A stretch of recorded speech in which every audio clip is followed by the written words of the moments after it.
मतदान करू नये असं वक्तव्य लक्ष्मण हाके यांनी आता हाके बोलला काय नाही बोलला काय आता हेच होणार आहे ना पुढे. मी आता मगाशी जे सांगितलं की सगळ्या ओबीसीच्या मनामध्ये जो एक प्रकारचा संदेह निर्माण होतो आहे हा आमच्या मंत्रिमंडळाच्या बाबतीमध्ये, आमच्या सरकारच्या बाबतीमध्ये, त्या पक्षांच्या बाबतीमध्ये. आता ते आम्ही किती काही सांगितलं आणि नाही सांगितलं तरी काय होणार आहे ते जे आहे समजणे मालूम को इशारा काफी आहे. साहेब 17 तारखेला मोर्चा परत होणार आहे जो मागे रद्द करण्यात आला होता की हा मोर्चा कसा असणार आहे, कोण कोण सहभागी असणार, मोर्चा नक्की कसं असं आहे की हा मोर्चा जो आहे हा महात्मा फुले समता परिषदेने आयोजित केलेला सकल ओबीसी समाजाचा मोर्चा आहे. तिथे सर्वच संघटनांनी यावं अशी अपेक्षा आहे. परंतु एक तेही आहे की किती संघटनाच्या किती लोकांना भाषणं करायला आम्ही द्यायची आणि आमच्या संघटना एवढ्या सगळ्या 374 आणि त्याच्यामध्ये रात्रभर चालेल भाषणं तरी संपणार नाही मीटिंग.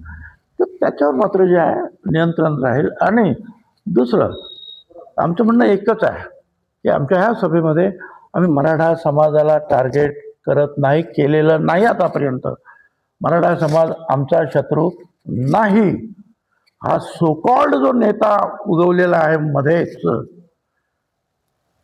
काल सांगितल्याप्रमाणे वाळूवाले दारूवाले दादा लोकांचा ते तो जे काही करतो आहे त्याच्या विरोध तो सुद्धा आम्हाला बोलला नसता तर आम्ही त्याच्या वाटेलाच गेलो नसतो. आम्ही आपलं हायकोर्टामध्ये आणि कोर्टामध्ये लढत बसलो असतो. आम्ही बोललोच नसतो त्याच्या विरुद्ध काय. आता सारखं सारखं रोज रोज रोज रोज कधी मला बोलेल कधी मुख्यमंत्र्यांना बोलेल. आता त्या दिवशी तो काय म्हणलं राहुल गांधींना बोलला दिल्लीचा लाल्या काहीतरी. अरे कोण तू? एक माणूस तर निवडून येऊ शकत नाही, तू उभा राहा बघू. आज नाही झालं तरी त्यांच्या पण हातामध्ये 2-3 राज्य आहेत, नेते आहेत. त्या घराण्याने काहीतरी त्याग केलेला आहे. फडणवीस एवढंच जे आहे एक अतिशय हुशार कार्यतत्पर मनुष्य आहे, चांगल्या रीतीने राज्य चालवत आहेत. त्यांच्याबद्दल काहीतरी बोलतो, शिवीगाळ करतो, त्यांच्या पत्नीबद्दल काहीतरी बोलतो. तुला काय सगळ्यांनी हे काय परवाना दिला का? तू कुणाला काय वाटेल ते बोलशील असंस्कृतपणे. माझ्या बाबतीत तो बोलला, तुम्ही ते शब्द दाखवले नाहीत. त्याला पाठवा कुठे, हॉलंडला पाठवा, इंग्लंडला पाठवा आणि पुढे काय तो बोलला. तर ह्या अशा असंस्कृत लोक जे आहे आणि त्याच्या पाठीमागे जेव्हा मराठा समाजाचे सुद्धा नेते जातात त्यावेळेला आम्हाला फार दुःख होतं की जे यशवंतराव चव्हाणांनी सांगितलं, ज्या त्यांना विचारलं तेव्हा की राज्य मराठीचं होणार की मराठ्यांचं होणार, त्यावेळेला यशवंतरावांनी सांगितलं हे राज्य मराठ्यांचं नाही, हे राज्य मराठीचं राज्य होणार आहे. आणि त्या मराठीपणामध्ये जे आहेत हे सगळे गोर गरीब भटके विमुक्तांपासून ओबीसी दलित सगळे भाषिक आहेत. पण आता हे सगळे विसरलेले दिसत आहेत. विखे पाटील हे फुलथापा देतात असं वडेट्टीवार बोलताय, काय आपलं यावर म्हणणं? मी पण काल ते पाहिलं टीव्हीला. आता ते कुठल्या कारणासाठी त्यांना भेटायला गेले, त्यांच्या पक्षाचा काही निरोप घेऊन गेले की मंत्रिमंडळाचा निरोप घेऊन गेले की आणखीन काय घेऊन गेले हे काही माहिती नाही. परंतु जो काही GR निघाला आहे आता, काल परवा आणखीन काही आत्महत्या झाली विदर्भामध्ये. 14-15 आत्महत्या झाल्या असेल आतापर्यंत.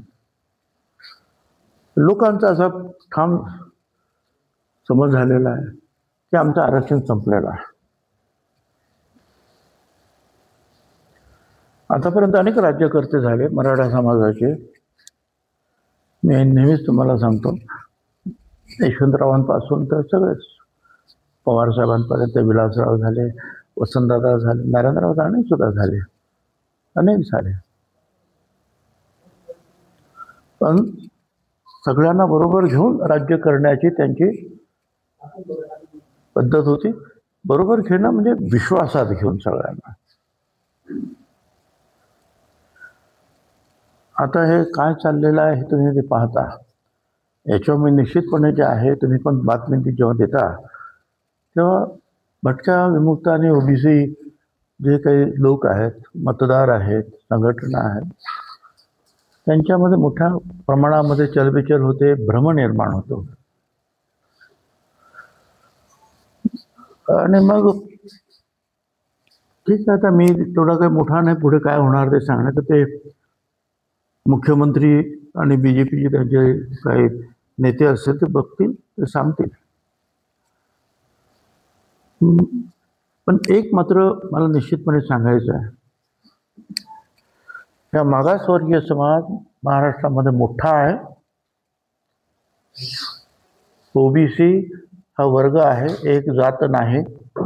374 जाती आहेत. कुठल्या एका जातीसाठी आम्ही लढत नाही.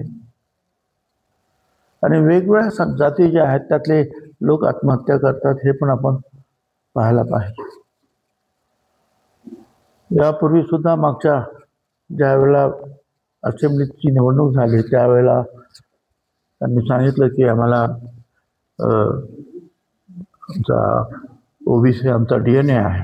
आणि खरं आहे, 60-70% ओबीसींनी त्यांना मतदान केलं. मला काय आता कल्पना नाही त्यांना आता त्या मतदानाची किती आवश्यकता आहे की नाही, काय त्यांचं ठरतं आहे, बघ ते काय करायचं ते. पण याकडे मी त्यांचं लक्ष मात्र जे आहे वेधू इच्छितो. कालच्या या सगळ्या भेटीमध्ये विखे पाटील हे असं बोलले की जेव्हा ओबीसीला आरक्षण दिलं गेलं त्यावेळेस मराठा समाज ओबीसीच्या आरक्षणाला धक्का लागत नाहीये, त्यामुळे भुजबळ साहेबांनी आता विरोध करू नये अशा पद्धतीची प्रतिक्रिया दिली. हो, EWS जे दिलं ते खास मराठा समाज इथे पाटीदार, पटेल गुजरातमध्ये, पुढे जाट वगैरे यांना समोर ठेवूनच ते आरक्षण दिलं होतं. आम्ही विरोध केला नाही. मराठा समाजाला 3 वेळा आरक्षण देण्याचे कायदे पास झाले. प्रत्येक वेळा आम्ही पाठिंबा, आम्ही पण कुठे विरोध केला. आमचं म्हणणं एवढंच आहे की तुम्ही वेगळं आरक्षण घ्या, इथेच सगळी गर्दी खूप आहे. आणि तुम्ही जर आलात तर तुमचाही फायदा नाही, आमचाही फायदा नाही. आता बोलताना ते आरक्षणाला कसा धक्का लागत नाही. खोटी सर्टिफिकेट जे आहेत घेत आहेत एका दिवसामध्ये. आता मी तुम्हाला पहिल्यांदा दाखवलं पाहिजे तुम्हाला, सकाळी अर्ज केलं संध्याकाळी सर्टिफिकेट हातात. कसा धक्का लागत नाही. तुम्ही काल पाहिलं, कुणबी समाजाचा मोठा मोर्चा आझाद मैदानला आला.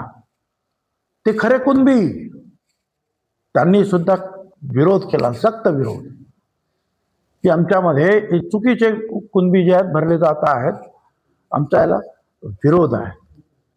आगरी समाजाचे मोर्चे निघत आहेत, वेगवेगळ्या समाजाचे संपूर्ण महाराष्ट्रामध्ये मोर्चे निघत आहेत. कारण आमच्याकडे 374 जाती आहेत, वेगवेगळ्या जातीचे ज्या संघटना आहेत, नेते आहेत, ते वेगवेगळ्या प्रकारे जे आहेत, कोण मोर्चे काढतायत, कोण भाषणं करतायत, आपण पाहतात हे काय चाललेलं आहे ते.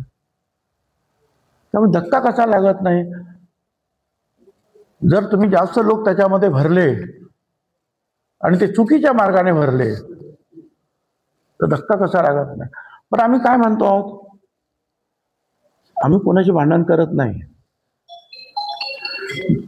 हे जरांगे जे आहे सुकाळ नेते, हे सातत्याने आमच्या विरुद्ध बोलतात, माझ्याबद्दल जे आहे अपशब्द वापरतात, म्हणून मी त्यांच्या विरुद्ध बोलतो. नाही तर मला काही घेणं नाही बोलण्याचं. आम्ही हायकोर्ट, सुप्रीम कोर्टामध्ये काय जो निर्णय आम्हाला मिळेल, सगळ्याच ओबीसीचे सुद्धा जे आरक्षण जेव्हा मिळालं सुप्रीम कोर्टापर्यंत लढलेच ना आम्ही. शेवटी 9 जजेस ज्या सुप्रीम कोर्टात त्यांच्या बेंचने आमच्या बाजूने निर्णय दिला. तो विरोध आम्ही जो आहे आम्ही बाकीचं काय करत नाही, कोणाला शिवाय शाप द्यायच्या नाहीत, आम्हाला काही रस्ता मारामाऱ्या करायच्या नाहीत. उलट आमच्या कार्यकर्त्यांना मारला जाते. तो नवनाथ वाघ मारे त्याची गाडी जाळण्यात आली. आमच्या हाकेचा तो कार्यकर्ता आहे, त्याचा एवढं प्रचंड त्याला मारला, त्या हॉस्पिटलमध्ये काही दिवस त्याला ॲडमिट करावं लागलं. ह्या गोष्टी आम्ही नाही करत आहोत. आम्ही सरकारकडे सांगतो आहोत की बाबा हे चुकीचं झालेलं आहे, आणि सरकार जर ऐकत नसेल तर आम्हाला दुसरा मार्ग जो आहे हायकोर्टाचा, तिकडे लोकशाही पद्धतीने आम्ही गेलो आहे. त्यामुळे आता ही सगळी मंडळी फार हुशार आहेत, राजकारणी आहेत, ठीक आहे, काही बोलतात ते. विखेंनी जरांगींची भेट घेतली तशी या मुद्द्यावर तुम्ही कारवाई होते, मामा रायगडे म्हणायचे तर त्यांना अशा होते, आपण कसं बघताय? नाही, हे खरं आहे की काही दिवस नाही, काही महिने जे आहेत आपण ऐकतो, एक एक खून, कधी कधी 3-3 खून एकाच दिवसामध्ये, आणि अतिशय चुकीची प्रतिमा जी आहे ह्या नाशिक शहराची सर्व दूर गेली. नाशिकमध्ये हे कधी असं होत नव्हतं असं माझं म्हणणं आहे. किरकोळ मारामाऱ्या व्हायच्या, एखादा कधीतरी 2 महिन्याने एखादा खून झाला तर किती आरडाओरडा व्हायचा. मी होतो ना त्यावेळेला उपमुख्यमंत्री आणि होम किंवा पालकमंत्री, किती माझ्या नावाने सुद्धा, पण अलीकडे रोज रोज रोज. पण चला, ते आहे दुरुस्त आहे. पोलिसांनी जे आहे काय ते पोलीस पण आता रस्त्यावर आलेले आहेत आणि ते कारवाई करतात. एवढंच आहे की जे गुन्हेगार असतील, कुठल्या पक्षाचे आहेत याचा विचार करू नका, कुठल्या संघटनेचा आहे याचा सुद्धा विचार करू नका, त्याच्यावर कारवाई करा. पण त्याचबरोबर एकाही बेगुन्हेगाराला त्रास होता कामा नये.